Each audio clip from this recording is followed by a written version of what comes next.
collection, the story collection, is about most of the characters in the collection are trying to make peace with the past, trying to kind of move forward after something's happened, where they, this particular relationship they had or situation that happened, where they are just trying to move forward. And in this story, just to give you a brief context, it's the title story of a collection of placement, and it's I would hesitate to call the main character a hustler. If he's a hustler, he's an inept hustler, but he's remembering a relationship that was a pivotal relationship in his life for many years before. Okay, and I'm using my manuscript pages as opposed to reading from the book because it's only the second time I've read this story aloud. Okay, so here we go. I was getting some sun during my lunch hour the day I met Fisher. We were in the middle of Central Park on that big green lawn called the Sheep Meadow. It was a warm afternoon in late April, and the sky had the pale blue look of faded denim. The park was crowded. The previous winter had been stubborn and miserable, like a house guest who won't leave, so now everyone had been cheered by the nice spring weather. Wherever I glanced, New Yorkers were wearing expressions of gratitude and contentment. They didn't look like themselves at all. I was lying on the grass with my shirt off and my khakis rolled up above my calves. "Won't you get itchy like that?" said a voice to my right. I propped myself up on my elbow and shielded my eyes from the sun. The man who was talking to me was seated on a blanket a few feet away, with a book in his hands. He had the round, plain face of a middle-aged infant and a look of weary politeness. All told, he was quite ordinary, like an extra in a crowd scene. "You think I'll get itchy?" I said in the bored, mirroring tone that I often used at bars when talking to men like this. "I mean to say, I have a towel that you can use," he said. And with that, he produced and handed me one, which I took without even thanking him.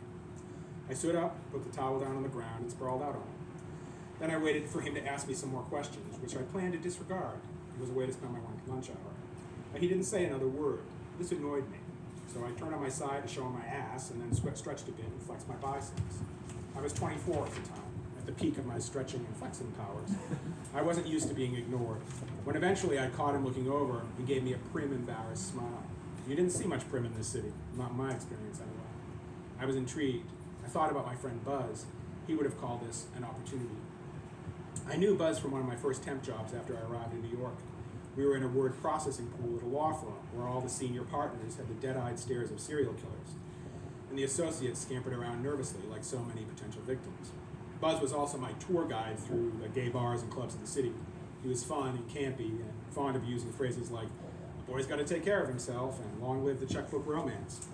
He was a living example of such sayings, and now he no longer needed to temp because he'd met a married doctor from Scarsdale who paid the rent on his little apartment near Sutton Place and gave him an allowance to buy ties and things, including dinners.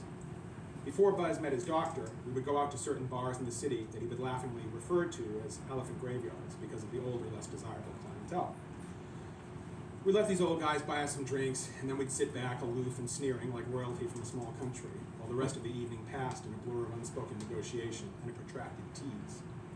Buzz had actually found his doctor in one of these places, and I went home with a few guys I met in this fashion too.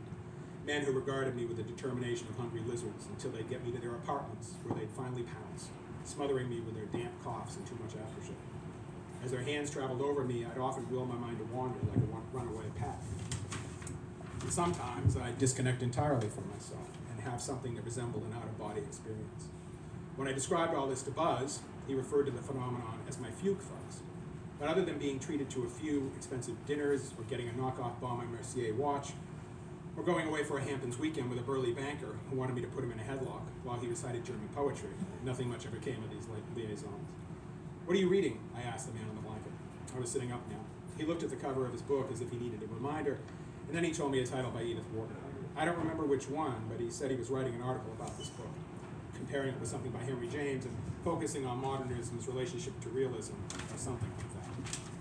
I was concentrating on his jaunty little demeanor as he spoke, more than the actual words he was using. He looked like a happy cherub as he babbled on, but then after a while he wound down and his face returned to its plain roundness, or round plainness. "I suppose this sounds very dull to you," he said sheepishly. I noticed he was blushing. "I guess I've heard duller things," I answered, in a tone that suggested maybe I hadn't. When he laughed at that, it surprised me, not the least of all because I liked the sound of his laugh, a sort of joyful trilling I didn't expect. "I'm Fisher," he said, "Fisher Dunleavy." "Vincent Marshall," I said, pointing to my bare chest. Later, when we went out for the first time, Fisher would tell me he still was in the grieving process. He lost his partner, Charles the Great, as I would come to think of him. When Fisher started to surface from that long hibernation that day in the park, I was the one who happened to be there with my clean-cut appearance and my wide, flawless grin, though my fresh-faced looks didn't exactly reflect my less than wholesome history. I suppose that was when the lies started, and the omissions too. When he asked about my past, I made up a sunny childhood in a pretty little town by a slow-moving river, conjuring the life of a teenage jock, complete with baseball championships, broken fingers during football games, and winning baskets at the buzzer. I was tall, strong, and athletic, so at least I looked the part. Then, for sympathy, I stirred in some bigoted parents, bullying father and devout mother, who tossed their boy from the house when he came out to them at 18, scattering his clothes and possessions on the lawn like the aftermath of the boiler explosion. I knew Fisher would question me about my higher education. He taught English at City College, so of course it was going to come up. I told him I'd attended a tiny liberal arts school in northern Maine. It was a place I knew about because someone from one of my temp jobs had gone and made jokes about it. It was basically a summer camp where you could get a degree. Fisher had never heard of the place. I was self-deprecating about this college and the education I fate got there. So later on, if I missed one of Fisher's quasi-intellectual references or if my grammar failed me, I could blame it on my haphazard backwoods schooling. I threw in some standard descriptions of evergreens, lobster dinners, and Maine accents to give the account the proper New England ambiance, and left it at that. This seemed to satisfy him. It was an education, I explained to Fisher. It had been paid for with high-interest loans and odd jobs. Of course, if it were happening today, I would do better research with the help of the internet. I'd scan Wikipedia pages for more interesting and varied details. I might lie about a better school, or maybe if I was meeting Fisher all over again, I wouldn't lie at all. It wasn't really so astonishing when I began to view Fisher as the potential antidote to my snake pit existence. I figured if I could create a sweet, winning image for myself, it would be better for everybody. From the beginning, Fisher wanted to see only the best of me anyway, like some indulgent grandmother in a storybook about naughty children. So I wove this earnest narrative into something modest and believable, and with the help of some bright smiles, a cheerful mood, and my habitual gee whiz line readings, I became something to Fisher that I had never been with anyone else before: irresistible. This was many years ago, in the 80s. Here we go. Thank you. Oh, That was good. Thank you. I appreciate that. It's been a little while since I read that piece. Since I read the collection altogether, but obviously it's I hear people say this to me all the time, but it's different hearing the author read their own work than it is listening to the voice in my head as I read it. So I had a different question to start with, but after listening to you speak, I want to talk instead about humor. Because the story, even when I read it, I remember like chuckling as I was going, but the delivery made it like so much funnier. Even though the content itself, you can tell like you're in the realm of something a little bit more serious than the person who is speaking the story is letting on. What's writing humor like for you? Is it easy? That's a good question. I think the way that I kind of look at a lot of the first-person narrative stories that I write are like monologues. So in some ways, it is kind of in my head the way the humor lands, if there's humor, and so I can understand that. Thanks for picking up on that. But it's something I try to get inside the head of the person, and I'm really thinking of it as like this is somebody who's telling their own story to someone out loud. So I am kind of aware of the rhythms of humor. I grew up in a really funny family. My parents were hilarious storytellers, so I think I got something from that.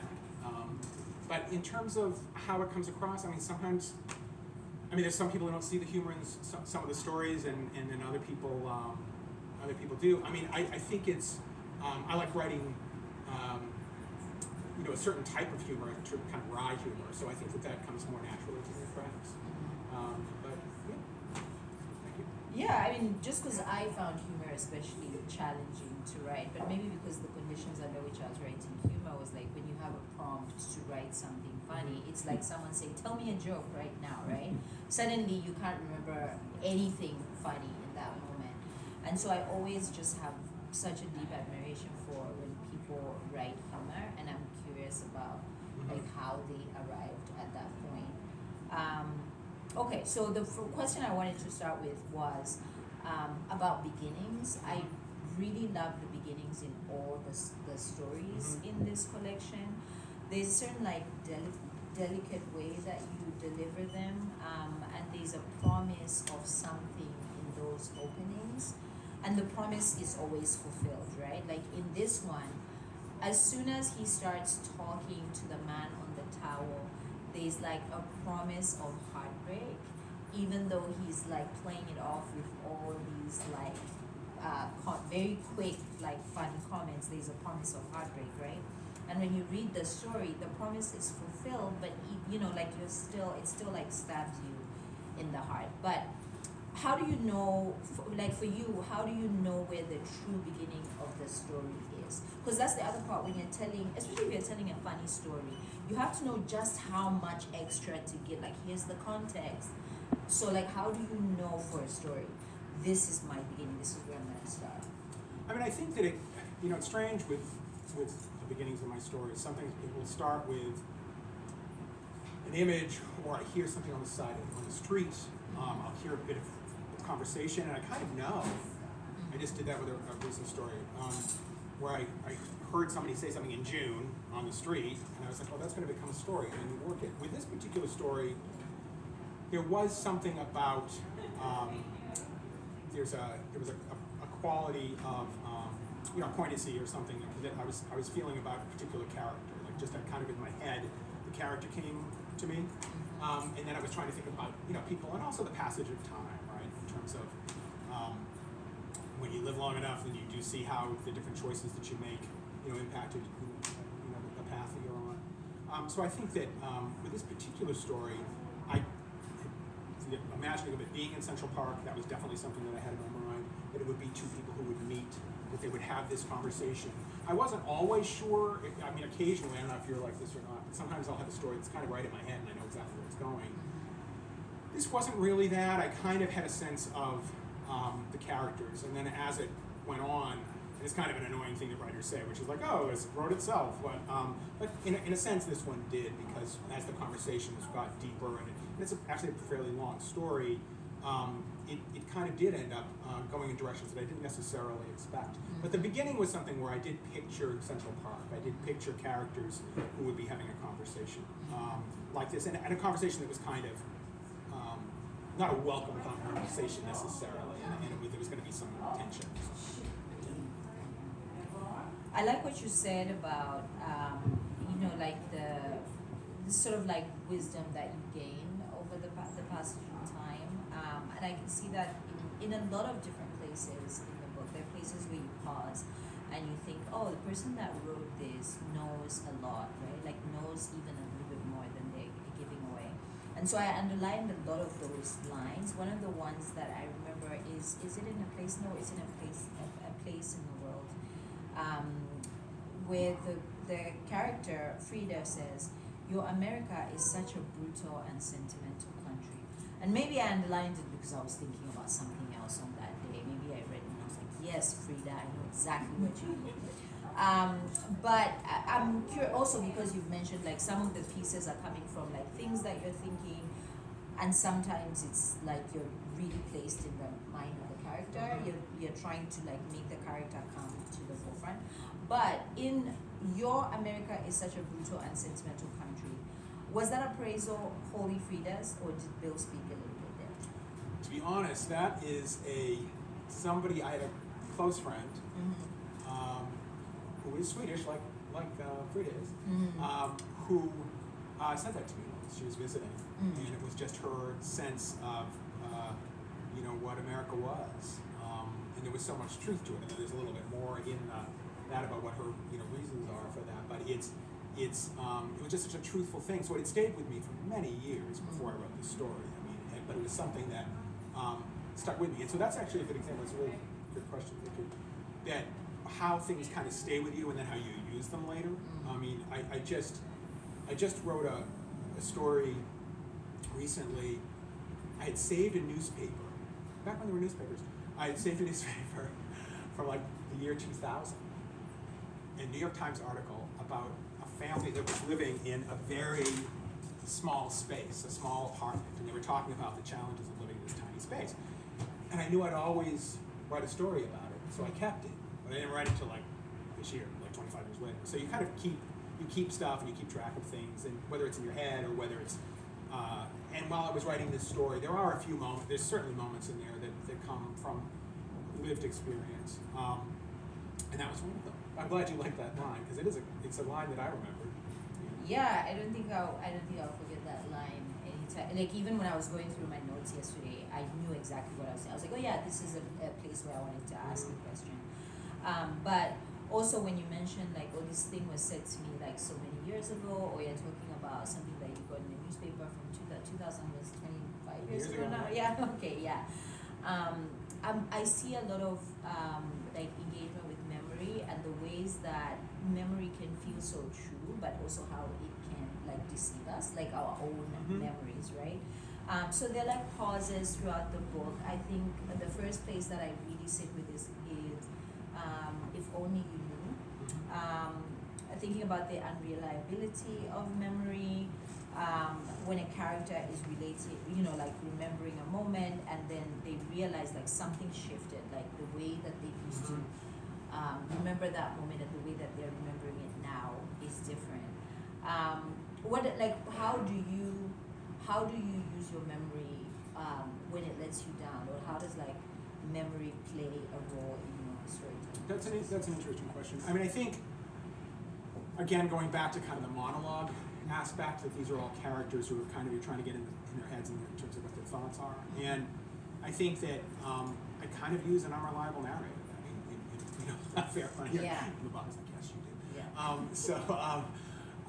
So I think part of it is we kind of, as we get older and as we look at our histories, we kind of make up our histories sometimes, or we remember them differently, or we don't want to face them. And I think this kind of, in the collection, there's all sorts of, there's various ways that that's happening. You have some narrators who are meeting it head on. There's others who are, are completely oblivious, don't have any self-knowledge. And then you have, other narrators still who realize that they're making up something, but they're going to go forward anyway. But I think that memory is, it is faulty. Memory is faulty, but it's also something that we kind of all deal with, about the choices that we make in the past that do impact the future. And I think that it's something that everyone does in terms of we kind of are always navigating what we've done in the past. Yeah, I do love an unreliable narrator, just because I think all of us can be in like small ways sometimes. The way that we tell stories about ourselves, the way that we tell stories about places that we've been, is so shaped by sometimes even like the mood that we were in on that day. And so that's why I underlined those moments of not only the unreliability of the character, but also like the self-awareness. So I really like even the line where he says, I was 24 and at the peak of my flexing. Is it flexing?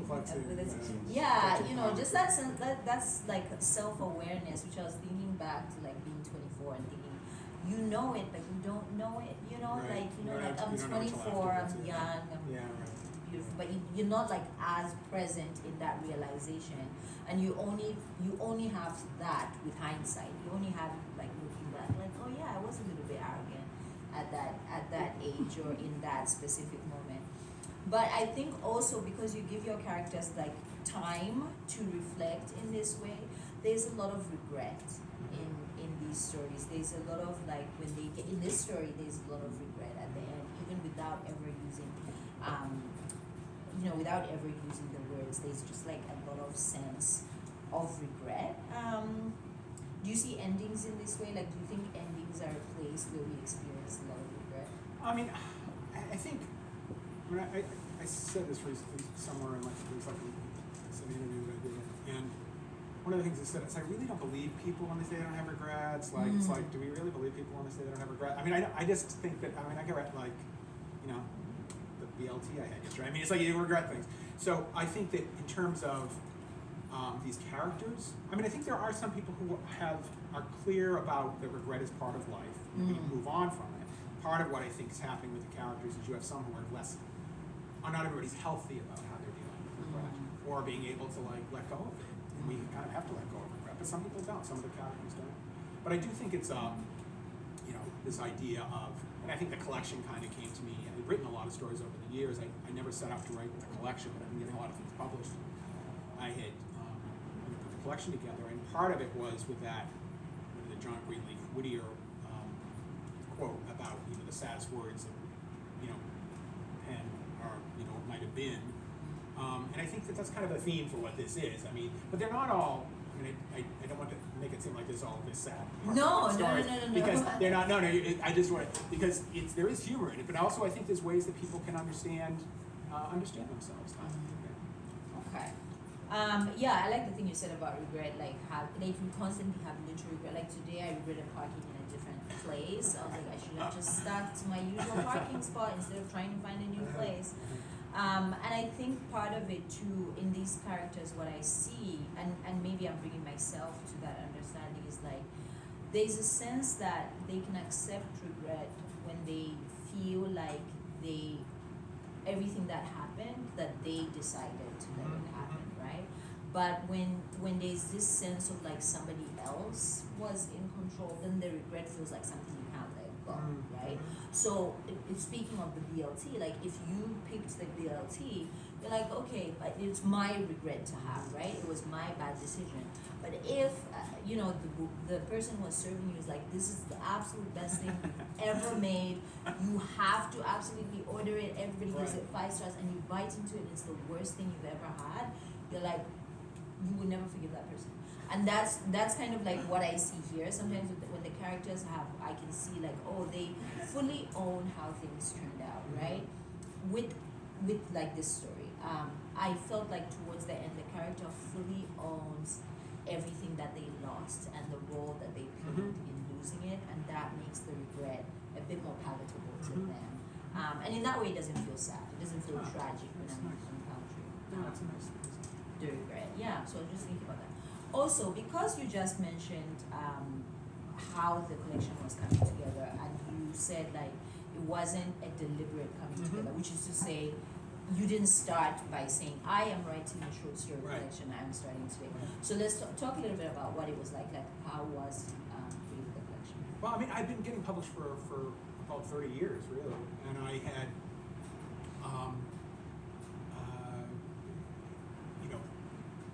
realized that I had this kind of body of work. I had a bunch of stuff. I had gotten my novel published in 2023, and again, I've been doing this for a while, so like I'm over 60, so I've been literally kind of keeping my butt in the chair doing the work.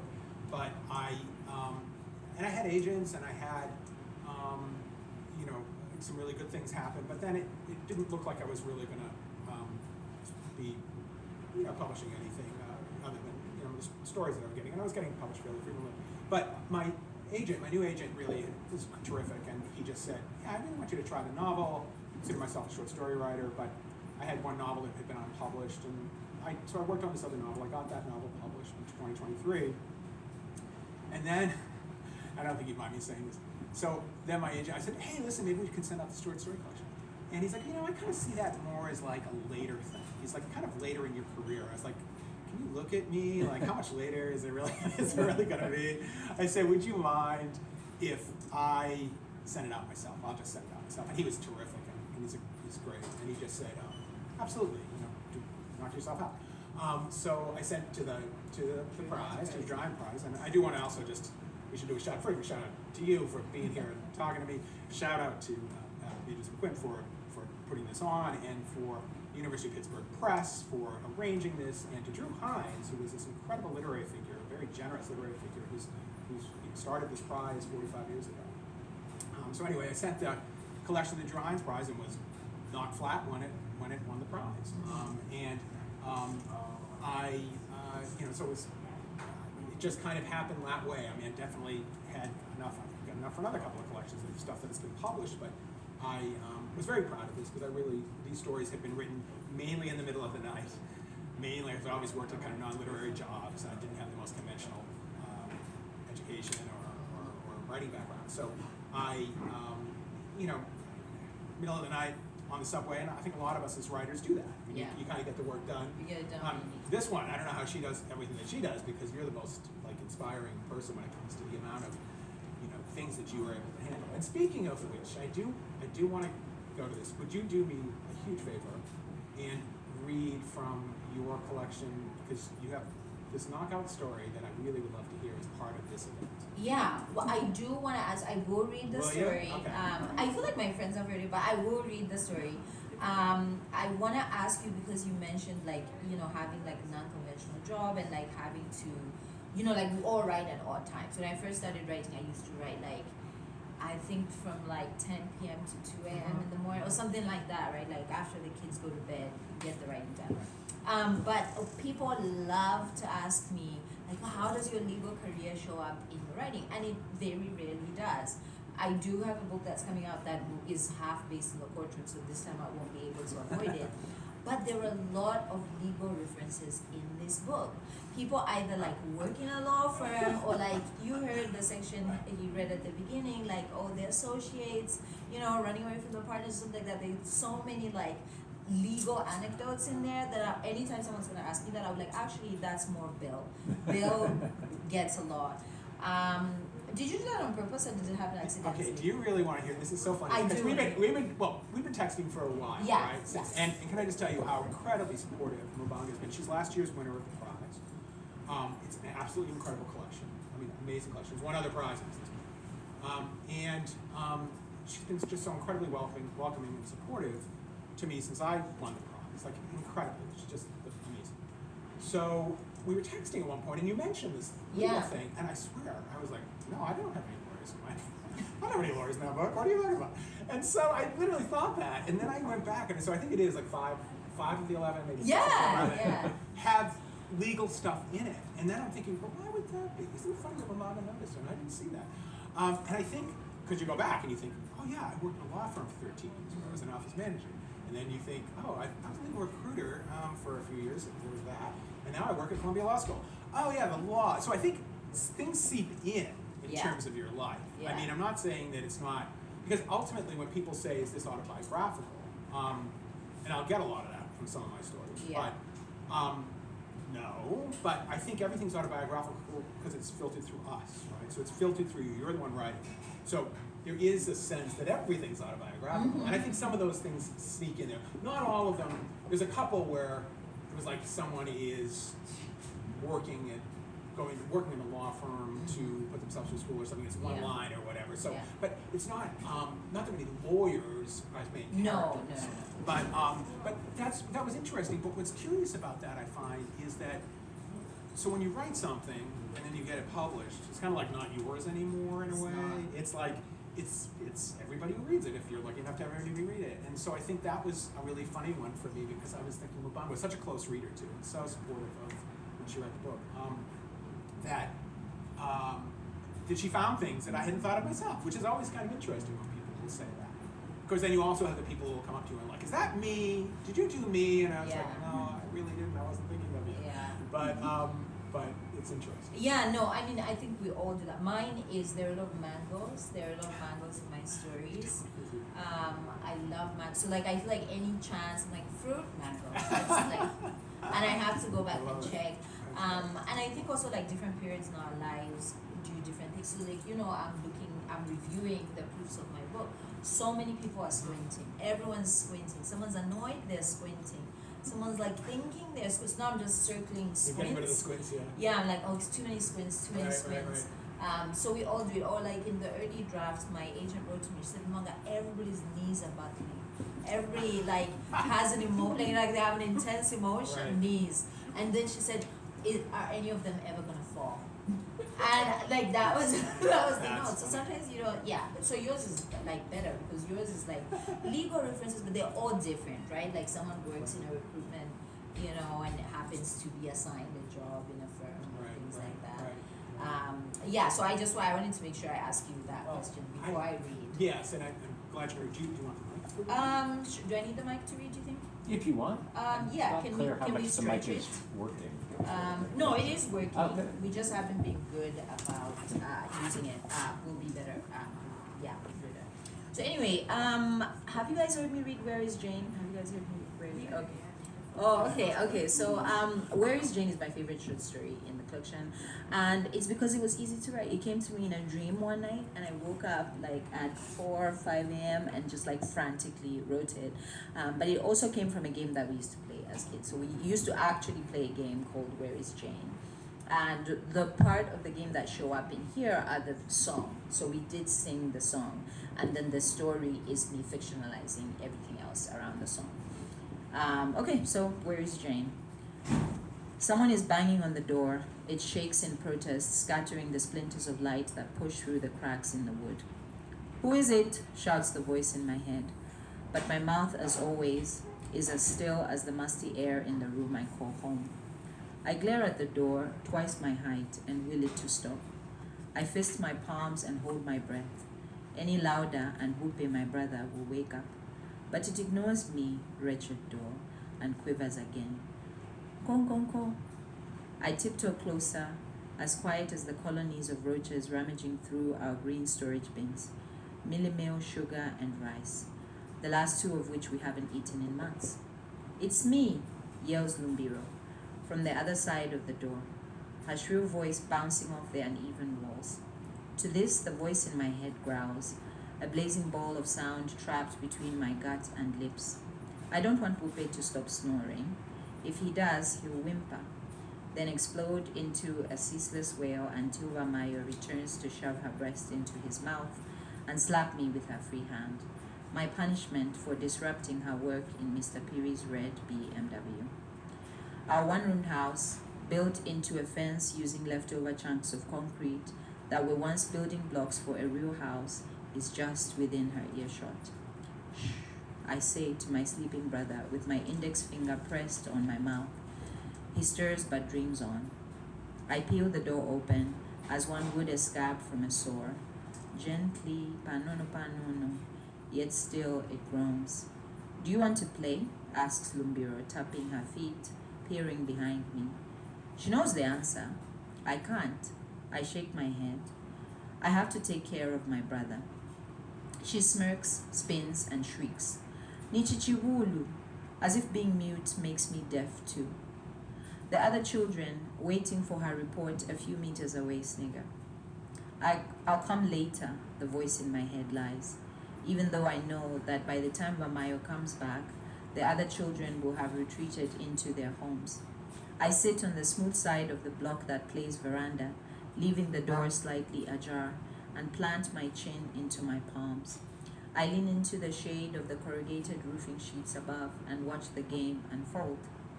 Lumbira kneels next to another child who will play the mother, while the others encircle them, forming a train with their arms. I want to see my Jane, my Jane, my Jane. I want to see my Jane, my Jane, Jane, Jane, starts the song. Jane is here, I want to yell. Jane is me. But when I part my lips, the words won't form. Where is Jane? Jane is at school, fibs the mother, hiding the Jane, Lumbiro, behind her narrow frame. School, I think, staring past the children, through the gaps between the soaring blocks of weeping white flats, over the red automobile where Vamayo is still rocking Mr. Piri next to the fence, sits St. Patrick Girls' Primary School. I'll go one day, whispers the voice in my head, prompting my grin as I picture myself in the green checkered uniform. I want to see my Jane, my Jane, my Jane. I want to see my Jane, my Jane, Jane, Jane. Where is Jane? Jane has gone to the market, replies the mother. Kawata Market, my destination on the days Vamayo works overnight. With Wupe wrapped in a chitenge across my back, I sneak in through the rusty gate. The chain is never locked, just wrapped multiple times to give the illusion of security to the store owners. The sounds of the night, rumba beats from the Twins bar and wheels rumbling over the patchy tar of 9th Street, mask the clanging of metal. When the chains detangle, my nostrils are struck by the stench. Ditches brewing urine and dirty rainwater, wood singed into charcoal, burnt tufts of synthetic hair extensions.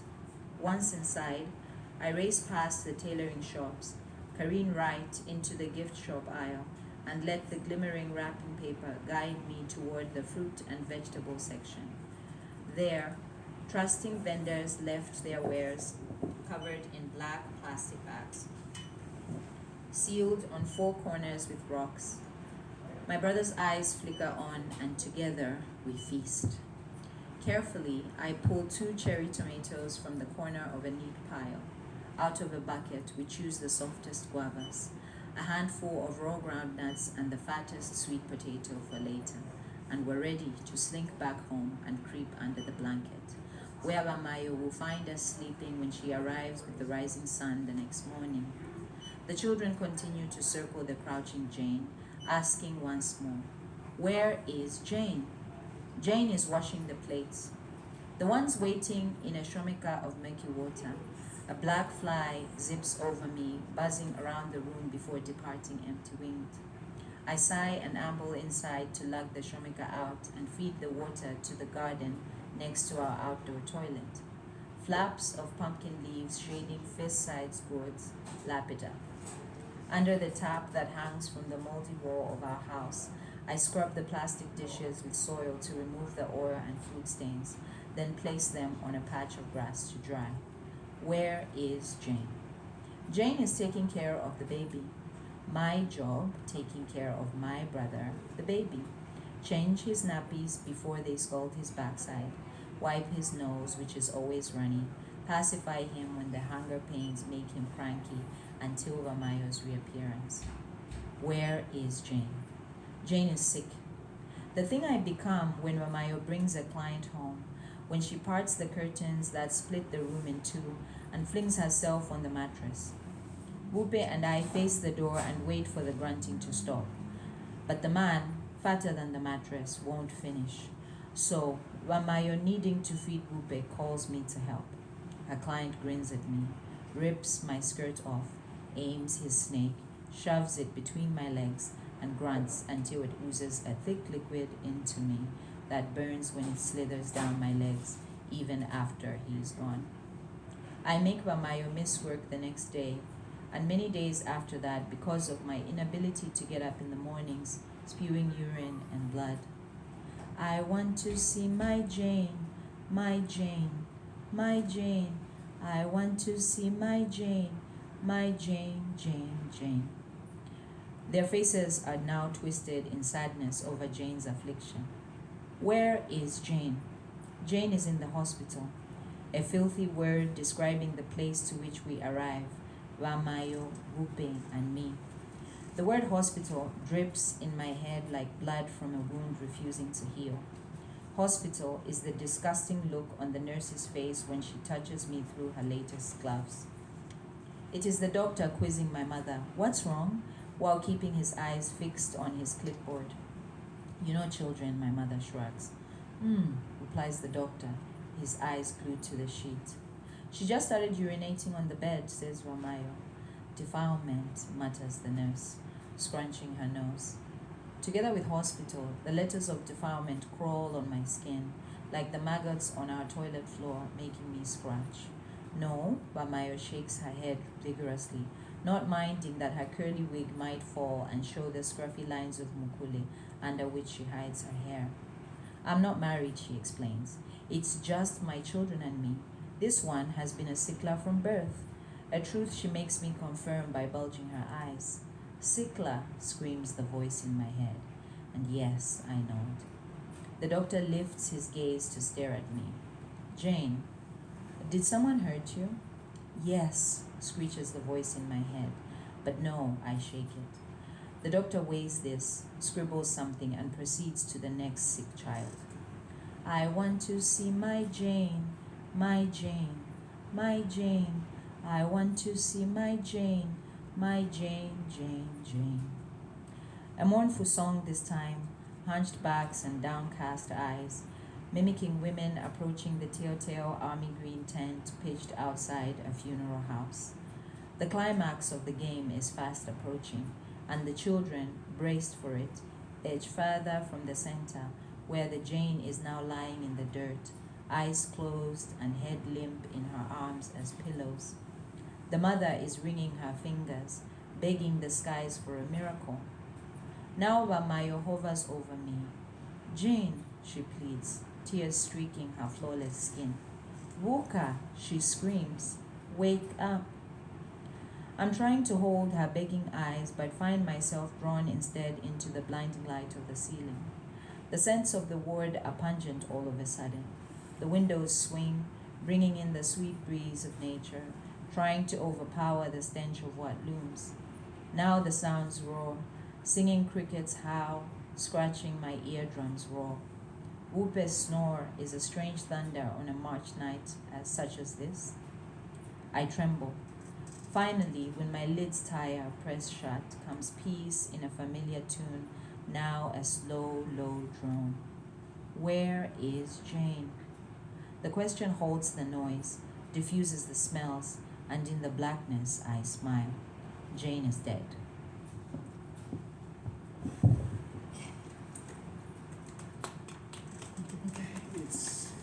It's amazing. It's a knockout. It's heartbreaking. I can't stress enough the skill and the control and the incredible literary genius that it takes to write a story that heartbreaking, stay so in control of it. And also I think there's something about the fact that you've got how you kind of have this innocent game and then you've got this traumatic story. And one of the things I wanted to ask you about with this story, but also with many of the stories in the collection, which are just brilliant, is so much pain and there's a lot of trauma and there's a lot of sadness and there's, even though these characters are very resilient and admirable, and so the collection's really amazing in terms of, the many different types of characters, many different types of women. But what did to write a story like this, and I want you to talk a little bit about the dream aspect, saying that this came to you in a dream. So I wanted you to talk a little bit about the genesis of the story and how it happened. And did it come whole, like literally you came whole and you're like, okay, this is how it's going to go. It's going to be where's Jane, and it's going to be the end. This is what the end is going to be, which is really remarkable. It's like that's a gift from someone, absolutely. But what does it cost? I wondered in terms of this for you. I mean, I think it's tremendously painful to write stories like to some of these stories, which thank goodness you can do it because I think it's an incredible value. It's such an important collection. But if you could speak a bit about where is Jane, just the genesis, but also the wider sense of what does it take to write a story like this? Okay, I mean, I will say Where's Jane came whole, like it was literally like a fever, like waking. I didn't know what it was supposed to be, but I knew that when I start writing, the story is going to come the exact way that I dreamt it, right? But I also want to say this isn't my story alone. This is a story for me and for my friends as well. And when I wrote the story, I was thinking like, what were we processing to have like concocted this kind of game, right? So we played, we played outside all the time, and often we played like really close to where our moms were.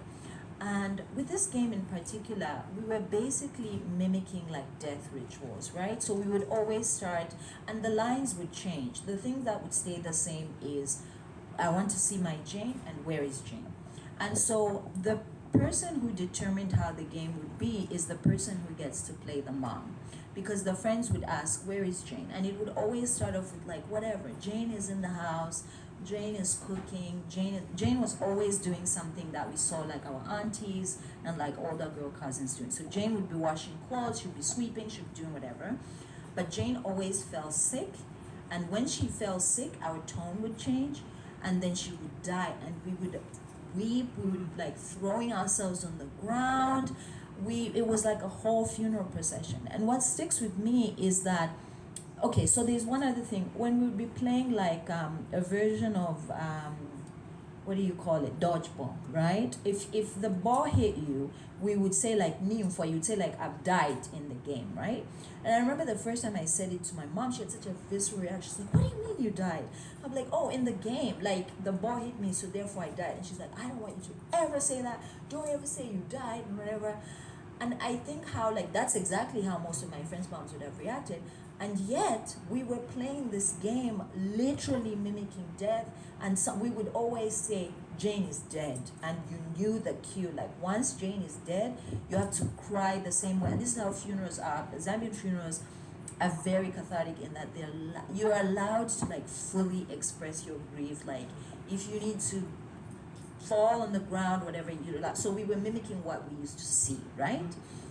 But to turn it into a game, I believe my theory is that we were encountering it so frequently, this death, seeing it so frequently that it was a thing that we could like make a game of. And for context too, like I've learned first of all that this wasn't just a Zambian children's game, that this game was played in Zimbabwe. Like my friends from Zimbabwe, when they read it, they're like, oh, I know this game. Our Jane was called this. And like my friends, I had a friend, the first person I read it is a friend of mine from Ghana, and she's like, oh, we played this game too, my friends and I, and our Jane was called this. And so in some iterations, like Jane would turn into a ghost or something, but like Jane had to fall sick and die. And for the Zambian context, I think it was that this was in the early mid 90s when AIDS was really like ravaging a big number of the population, right? And we were children, so nobody was saying the words. I remember seeing like the ads about like people checking their HIV status, or like how stigma shouldn't be a part of but nobody's gonna say those words to a child. And I remember there was the commonality that we had with our friends was like, if someone felt sick enough in the hospital, like a family member, they would just bring them home, and they wouldn't tell you, like you, the kids wouldn't know. You come home from school and you discover like, oh, there's an auntie in the other bedroom, but don't go there, you know, like all you see is like people taking her food, and the food come out, and one day you come home and there's a funeral at your house, and nobody says anything to the children, nobody says anything. And so the other thing that has happened with this game is I think once like society had like a hold on HIV through like medication, obviously like now antiretrovirals are free, it's not in the same, it's not this sort of like, you know, like death is looming. Children don't play this game. Like no, not my nieces don't know this game. Even my cousins who are slightly younger than me don't know this game. So the reason this story is special to me is when I wrote it, like I'm speaking to a very specific generation of African children who recognize what the children were doing. And I know children all over the world do this, right? Like when children experience a traumatic event together, when they go back to school, they play, like everything, you know, like whether it's school shootings, like when the children go back to school, especially when they're little enough that they don't have like the exact words, it'll just become a game that because they're trying to figure out how the pieces work, like how did this thing come to happen. And I think in terms of the dream, like I was trying to like, how does it come to be that people come in and dying and dying and dying? Yeah. Do you think that too that it's the idea, because I was struck by something you said about that as a child they kept everything secret from you. Yeah. So were you aware of the fact also that it would come out in a dream? That's probably something that was, had been kept down, but the fact of you writing like this, maybe all of your writing in terms of the amount of writing that you do, is a way of not being silent anymore, or not being kept to the side anymore. It's a way of you kind of telling the stories that, you were kept from maybe as a child. Have you thought about, is that a possibility? Possibly. I mean, I was never a quiet child, right? Like I tend to believe the that. same adult I am is the same child I was. Like I was very like I would inject myself into, or even like one thing I remember is like like moments when I knew like, oh, the expectation is I'm supposed to be quiet. Is like I overheard our neighbors criticizing something about my mother, right? And I'm very protective of my mother even now. But I knew like, oh, I can't say anything, like these women have me outnumbered. But when my mom walked in, like she came in from work and she was greeting, she's like, hi. I'm like, Mom, don't talk to them.